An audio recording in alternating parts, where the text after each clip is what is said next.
ظلم ہو اور امن بھی ہو، نہ، میرے آقا تاجدار مدینہ صلی اللہ علیہ وسلم نے ارشاد فرمایا کہ ایمان کے 70 درجے ہیں، ایمان کے 70 درجے ہیں، 70 مقامات ہیں، درجے ہیں ایمان کے۔ سب سے اعلیٰ درجہ کیا ہے؟ میرے آقا تاجدار مدینہ صلی اللہ علیہ وسلم نے فرمایا کہ سب سے اعلیٰ درجہ تو اپنی زبان سے، اپنے دل سے لا الہ الا اللہ محمد رسول اللہ پڑھے، کیونکہ اسی وجہ سے تو مومن بنتا ہے۔ جب لا الہ الا اللہ محمد رسول اللہ پڑھتا ہے نا، پھر صرف زبان سے نہیں، صرف زبان سے نہیں، نبی پاک صلی اللہ علیہ وسلم کی حدیث پاک ہے، من قال لا الہ الا اللہ مخلصا فی قلبہ دخل الجنہ۔ صرف زبان سے کلمہ کافی نہیں، بلکہ تیرا دل بھی کلمہ پڑھے، تیرا دل بھی کلمہ پڑھے۔ یہ سب سے اعلیٰ درجہ ہے ایمان کا کہ جب تیرا دل بھی کلمہ پڑھے، تیری زبان بھی کلمہ پڑھے۔ اور پھر سب سے نچلا درجہ کیا ہے؟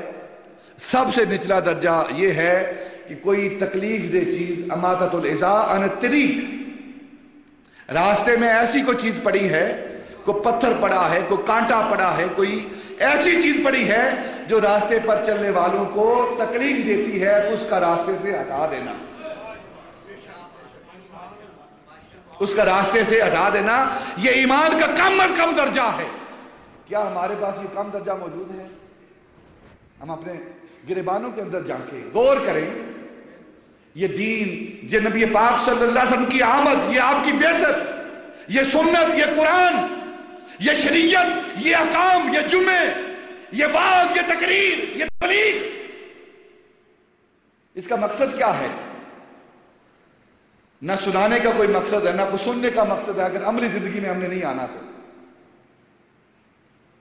نبی پاک نے فرمایا کہ راستے میں اگر کوئی تکلیف دہ چیز ہے اس کو ہٹا دینا، یہ سب سے کم درجہ ہے ایمان کا۔ ہمارے پاس تو وہ بھی نہیں ہے، ہم تو تکلیف دے کر راضی ہوتے ہیں۔ راستے کے اندر دیکھیں نا، سڑک ہے، گلی ہے، گلی کے اندر موٹر سائیکل کھڑی کرنی ہے، ہم نے کرتے کہ نہیں کرتے؟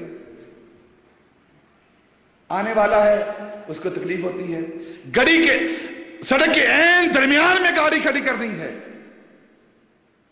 اس سے مراد صرف کانٹا نہیں ہے، اماطۃ الاذى عن الطریق سے مراد صرف کانٹا نہیں ہے کہ کانٹا پرا کر دیا ہے، نہ، ہر وہ چیز جو دوسرے مسلمان بھائی کو تکلیف دیتی ہے، وہ تمہارا کھڑا ہونا اگر تکلیف دیتا ہے، وہ تمہاری گاڑی کا اگر کھڑا کرنا تکلیف دیتا ہے، تو وہ بھی اس سے ہٹا دینا، یہ بھی ایمان کا حصہ ہے۔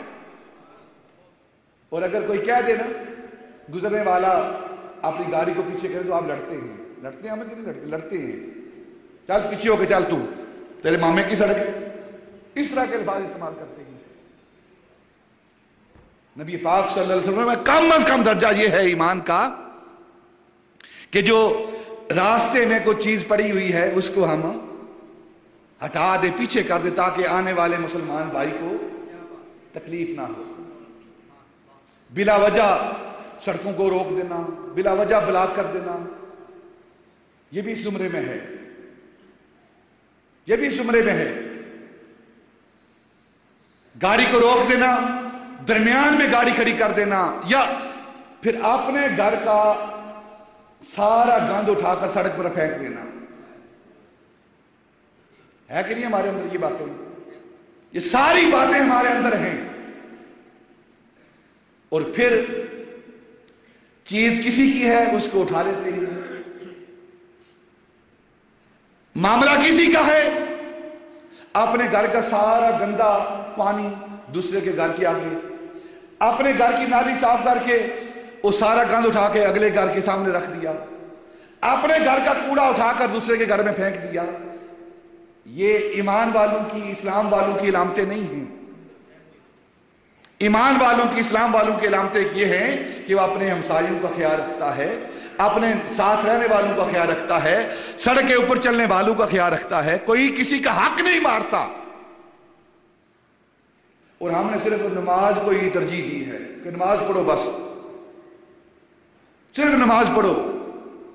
ایک طبقہ ہے ہمارا جو صرف نماز کی بات کرتا ہے، بس نماز کر پڑھ، داڑھی رکھ, نہ ایمان کی بات کر, نہ رسول اللہ کی بات کر, نہ اپنے مسلمان بھائیوں کی بات کر, بس نماز پڑھتا جا. نماز پڑھنا فرض ہے, چھوڑنا نہیں, لیکن جب تک حقوق العباد ادا نہیں ہوں گے اللہ رب العزت سے معافی نہیں دے گا. جتنی مرضی نمازیں پڑھ لے تو سارے حق مار کے دیکھیں کیا ہوتا ہے. اکثر و بیشتر, میں ایک ذمہ داری سے بات کر رہا ہوں, بہت سارے اچھے لوگ ہیں, اکثر و بیشتر جو عمرہ و حج پر جاتے ہیں اکثر و بیشتر وہ حرام کی کمائی پر جاتے ہیں.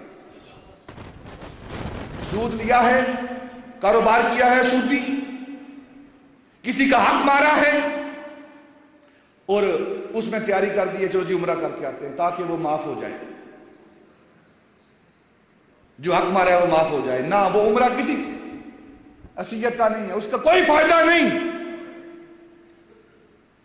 تو غریب کا حق مار کر, چوری کر کے, ڈاکہ کر کے, دھوکہ دے کر, سود کا مال لے کر, حرام کاروبار کر کے, پھر کعبے کا ایک طواف تو کیا بات ہے, اگر تو 1000 طواف کرے وہ سارے طواف تیرے منہ پر مارے جائیں گے.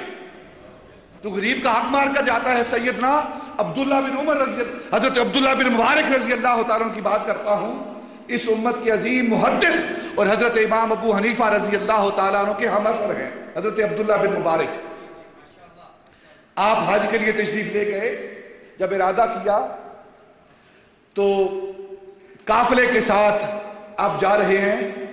اتنا بڑا محدث, اتنا بڑا ولی حضرت عبداللہ بن مبارک رضی اللہ تعالیٰ عنہ, جو اپنے وقت کا بہت بڑا محدث اور ولی ہے, حضرت امام ابو حنیفہ رضی اللہ تعالیٰ عنہ کے ہم عصر ہیں یہ.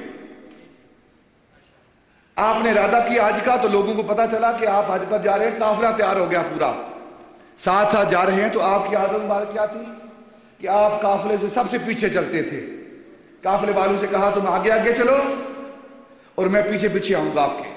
اور آپ کیا کرتے کہ قافلے والے کی اگر کوئی چیز گر جاتی اس کو اٹھاتے, ان کا سامان کو گم ہو جاتا اس کو اٹھاتے. آپ کے ساتھ آپ کا ایک خادم تھا. قافلہ گزر گیا, آپ پیچھے پیچھے آ رہے ہیں, تو جب ایک بستی کے قریب سے گزرے تو کیا دیکھتے ہیں کہ ایک ڈھیر پڑا ہوا ہے, گندگی کا ڈھیر, جہاں لوگ گند پھینکتے ہیں. وہ ڈھیر ہے, قافلہ اسے قریب سے گزرا تو آپ آ رہے ہیں, آپ نے دیکھا ایک دروازہ کھلا, ایک دوشیزہ نوجوان پردہ کیے ہوئے لڑکی باہر آئی ہے. وہ بھاگتی ہوئی ڈھیر پر آئی اور اس نے کچھ اٹھایا, اٹھا کر فوراً گھر کے اندر داخل ہو گئی. حضرت عبداللہ بن مبارک رضی اللہ تعالیٰ یہ منظر دیکھ رہے تھے. آپ نے سوچا کہ شاید قافلے والوں کی کوئی چیز رہ گئی ہے اور یہ اٹھا کر اندر گئی ہے. آپ نے دروازہ کھٹکھٹایا, پوچھا تم نے یہاں سے کیا اٹھایا ہے؟ ہمارا قافلہ گزرا ہے, ہمارے قافلے کی کوئی گم شدہ ہے تو نے اٹھائی ہے؟ تو وہ نوجوان بچی کہنے لگی آپ اپنا کام کریں, جائیے, ہمیں ہماری حالت پر چھوڑ دیجئے. آپ فرمانے لگے نہیں, بتا تو کیا اٹھا کے لائی ہے؟ یہ ہمارے قافلے کا گم شدہ سامان ہے جو تو اٹھائی ہے, اٹھا کر لائی ہے. کہنے لگی نہیں, آپ جائیں, آپ چلے جائیں, میں نے ایسی کوئی چیز نہیں اٹھائی جو آپ کے قافلے کی ملکیت ہو. لیکن جب تک تو بتائے گی نہیں میں نہیں جاؤں گا. وہ رونے لگی, کہنے لگی یہ دیکھو یہ مری ہوئی مرغی ہے جو تمہارے قافلے کے افراد کی مرغی مر چکی تھی, انہوں نے اس ڈھیر پر پھینک دیا ہے. اب ہماری یہ حالت ہے بھوک کی وجہ سے کہ اب حرام جو ہے وہ بھی ہم پر حلال ہو چکا ہے. ہم اس مرغی کو, جو مردہ مرغی ہے, اس کو اٹھا کر اس کے ادھیڑ کر تیار کر کے اس کا سالن بنا کر ہم کھائیں گے, کیونکہ ہماری حالت یہ ہو چکی ہے. ایک عرصے تک ہمیں کھانا نہیں ملا, پردے دار ہیں, باہر نکلتے ہیں, شریعت کی توہین ہوتی ہے, ہاتھ بڑھاتے ہیں, شریعت کی توہین ہوتی ہے. ہم نبی پاک کا کلمہ پڑھنے والے ہیں, مسلمان ہیں, پردہ اجازت نہیں دیتا, شریعت اجازت نہیں دیتی کہ ہم اپنے پردے کو چاک کریں اور کسی کے سامنے جا کر ہاتھ پھیلائیں. اب وہ وقت ہم پر آ چکا ہے کہ اب حرام چیزیں بھی ہم پر حلال ہو چکی ہیں. کھانے پینے کے لیے کوئی شے نہیں, 3 دن گزر چکے ہیں, ہمارے پیٹ میں, ہمارے حلق میں ایک قطرہ پانی کا نہیں گیا, ایک لقمہ خوراک کا نہیں گیا، اب حرام نہ کھائیں تو کیا کریں؟ سیدنا عبداللہ بن مبارک رضی اللہ تعالیٰ جب یہ بات سنی تو آپ کی آنکھوں سے چھما چھما آنسو شروع ہو گئے. آپ نے اپنے خادم کو بلایا، فرمانے لگے تیرے پاس کتنے پیسے ہیں، زیادہ راج و سفر کا خرچہ کتنا ہے؟ وہ فرمانے لگا حضور اتنے پیسے ہیں ہمارے پاس. آپ نے فرمایا یہاں سے واپس جاتے ہوئے ہمارا کتنا خرچہ لگے گا؟ اس نے کہا حضور اتنے پیسے لگیں گے واپسی کا کرایہ. آپ نے فرمایا جتنا واپسی کا خرچ ہوتا ہے وہ رکھ لو اور باقی سارے پیسے انہیں دے دو، سارے پیسے انہیں دے دو. اور ہم واپس جاتے ہیں، ہمیں اس حج کی ضرورت نہیں کہ جس معاشرے کے اندر غریب افراد بھوک سے مر رہے ہوں اور معاشرے کے مالدار لوگ عیاشی کے لیے، سیر و سیاحت کے لیے حج اور عمرے کا بہانہ کرتے ہوں.